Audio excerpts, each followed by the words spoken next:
Okay, so we'll continue from the same point where we're discussing about the quantizer characteristics. We can see that on the x-axis we have distributions of the dynamic range. Okay, and let's say from 0 to 1 volt the quantization value is 0.5, that is bisected in between. From 1 to 2 volt the quantized value is 1.5, again bisected in between. Then 2.5 and so on. Similarly, on the negative axis we have a staircase type of a characteristic. So we can conclude from here that the quantizer characteristic is a staircase type of a characteristic, right? And this type of a characteristic is known as mid-rise quantizer. This type of quantizer is known as mid-rise quantizer having such a characteristic.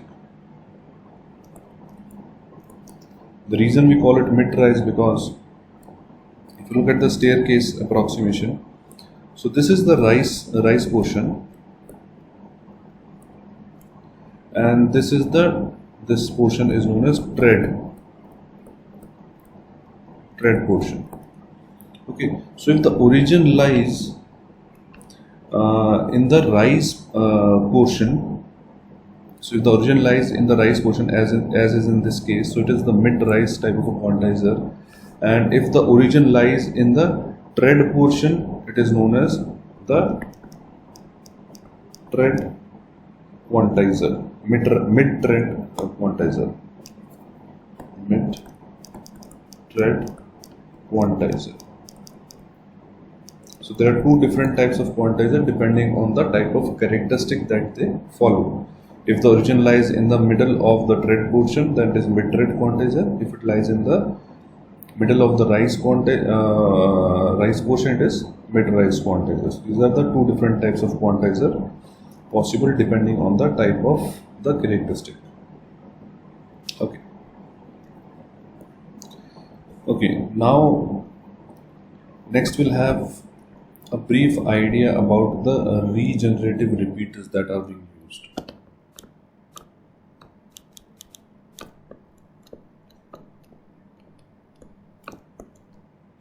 So regenerative, we are very much aware of the purpose of regenerative repeaters. It is to transmit the signal to a longer distance without much distortions and by eliminating the channel noise. Okay, so this digital transmission provides, you can say, very much noise-free environment because we can make use of regenerative repeaters. That was one of the advantage of digital transmission. So this regenerative repeater is nothing but it is a threshold comparator. Is a threshold comparator. It is a very simple circuit. So let's say we are transmitting a digital signal through a channel, and after a point of time it gets distorted, something like this, right? So when we pass it through a threshold comparator,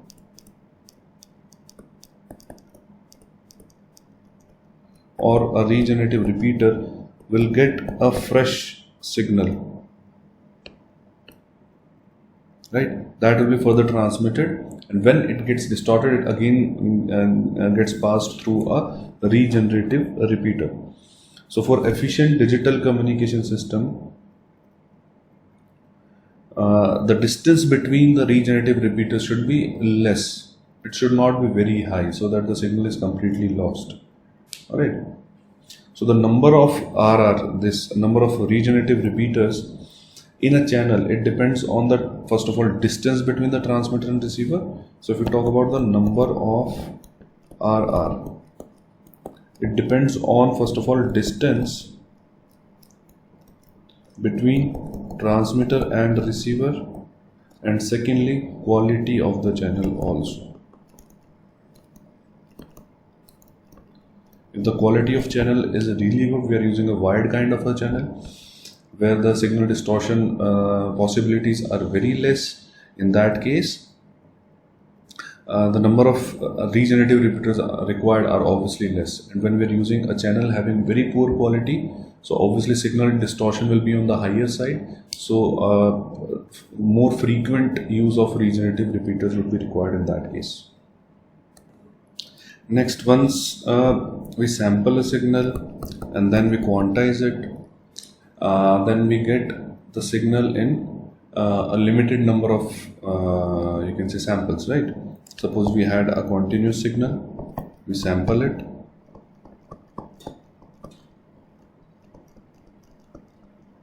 right? In case of sampling, there were infinite number of samples, so the number of samples here were infinite. We quantize it so that we limit the number of samples. So there are only two levels over here, you can see. Now next step is to represent each level by a binary sequence, right? Let's say in this case there are two level, L is equal to 2, so N is equal to 1. So either 0 by 0 or 1 we can represent the two levels. So this level could be represented by 0, this level could be represented by 1. As simple as that.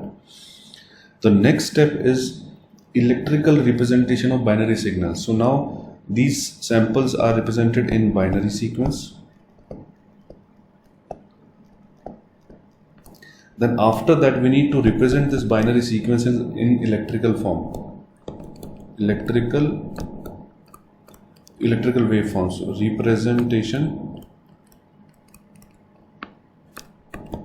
of binary signals. So to achieve this electrical representation of binary signals, we make use of several line coding techniques.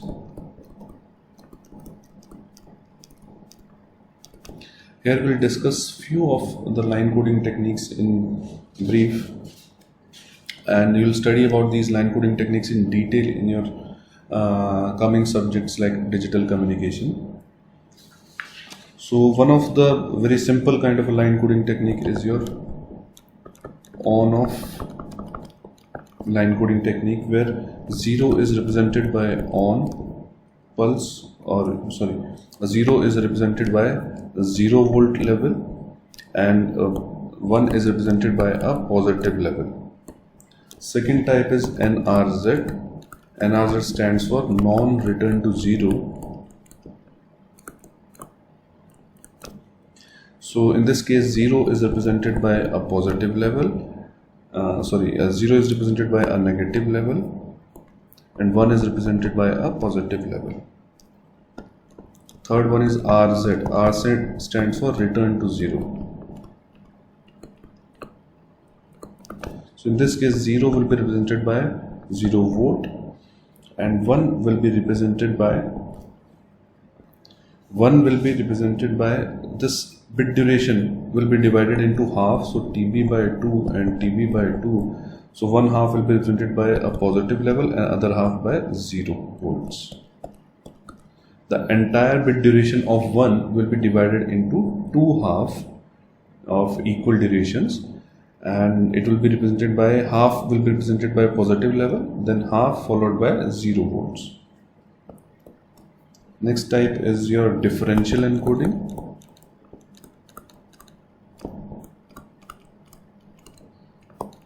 In case of differential encoding, 0 is represented by complement of the previous output,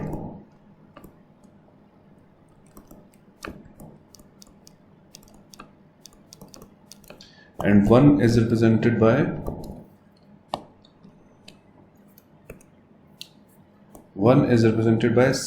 same as the previous output.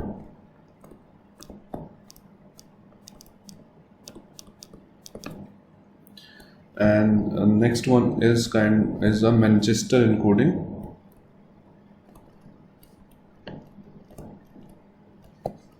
In case of Manchester encoding,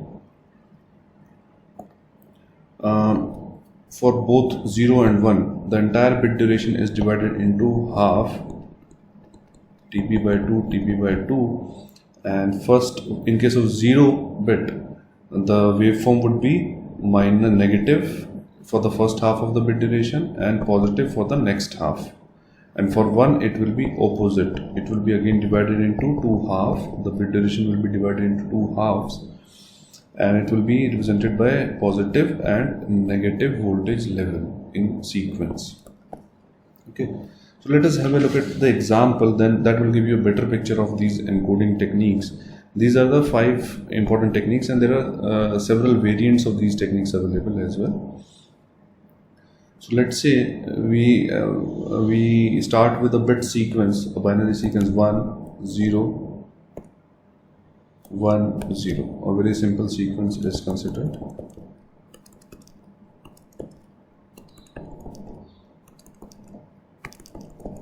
This dotted line, this represents 1 bit duration.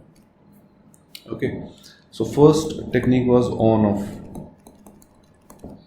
That was pretty simple. 0 represents 0 volt. Bit 1 is represented by a positive level. Bit 0 is represented by a 0 level, 0 volt level. Again 1 represented by a positive level, 0 by 0 level. That is very simple. The next was NRZ, non-return to 0. In case of non-return to 0 type of line encoding technique, we have seen that you can check it again. Bit 0 is represented by a negative level and bit 1 is represented by a positive level. So we'll follow the same trend. This is 0 volt level. So bit 1 is represented by a positive level and bit 0 is represented by a negative level. And again we have a 1 positive and 0 negative. So this is non-return to 0. The next is return to 0. In case of return to 0, level 0 is represented by 0 volts and 1 is represented by positive and then 0 for half duration.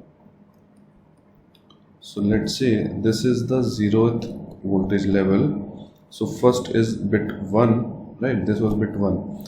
So 1 is represented by positive level for half bit duration and 0 for the next half. Right, and next is bit duration, bit is 0. So 0 is represented by nothing but the 0th level. Next bit is 1. So 1 is represented again by half by positive level and half by 0. The next is 0. 0 is represented by 0th voltage level. Next type of encoding technique is differential encoding.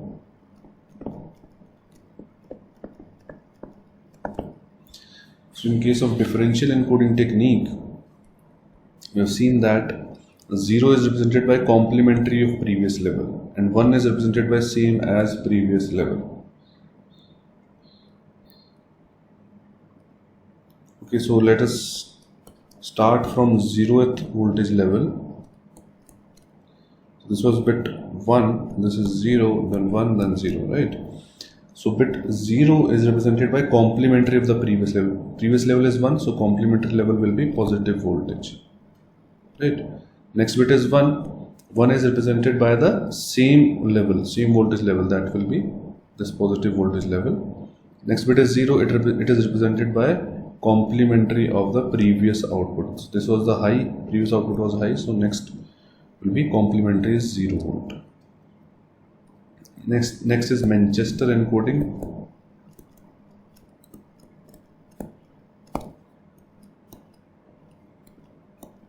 In case of Manchester encoding, bit 0, both the bits 0 or 1, they are divided into equal halves, and for bit 0, the first half is represented by a negative level, then followed by a positive level.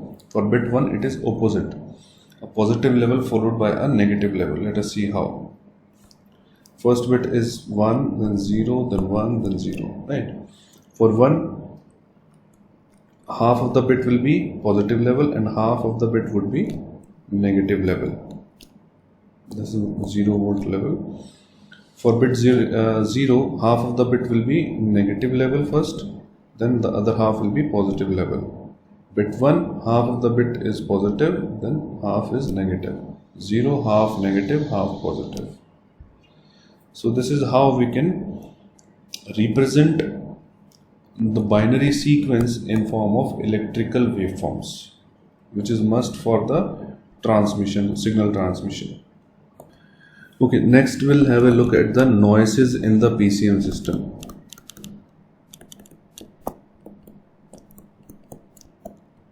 There are two common sources of noise here in PCM. First is channel noise. Second one is quantization noise.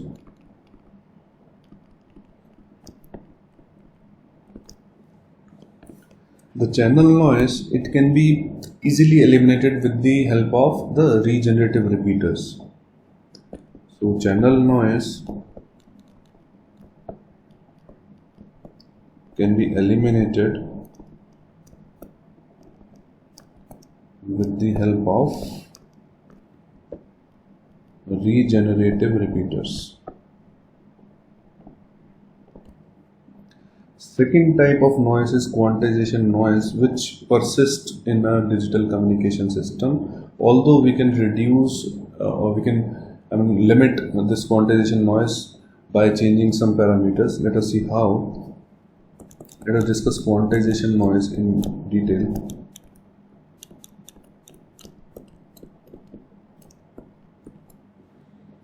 So we know that the maximum value of quantization noise, it is delta by 2. This is the maximum value of quantization noise. So if we somehow reduce this delta, that is the step size, we can reduce the quantization error. So by reducing step size, that is delta, the quantization error will reduce. That is quite intuitive, because when we are decreasing the step size, that let's say this is the dynamic range. Earlier we were dividing it into, let's say, 1, 2, 3 levels, and we were quantizing all the samples, all the possible available samples into these 3 levels only. So obviously the error would be more, quantization error would be more. And further, if we divide it into multiple large number of levels, and then we quantize the samples into these possible quantization levels, then obviously the error would be less, right? But the repercussions of this are, when we reduce the step size, the value of n, the number, that is the number of bits per sample, would increase, because more is the number of levels, more number of bits per sample would be required to represent it, right? Let's say earlier there were L is equal to 4 levels, so value of n was 2, number of bits required in each sample was 2. If L goes to 256, then n would be 8. Now instead of 2 number of bits per sample, 8 number of bits per sample will be required. Okay, so as we go on increasing the levels, or by reducing the step size, we are increasing the number of levels, right? And that increases the number of bits per sample, that is n. And if n increases, the bandwidth required is also increases. You can see that to decrease step size, the value of n has to be increased, correct? That is, n increases, this corresponds to delta decreases, and quantization error also decreases. But we can say that the value of n cannot be increased to a very high value, but value of n cannot be increased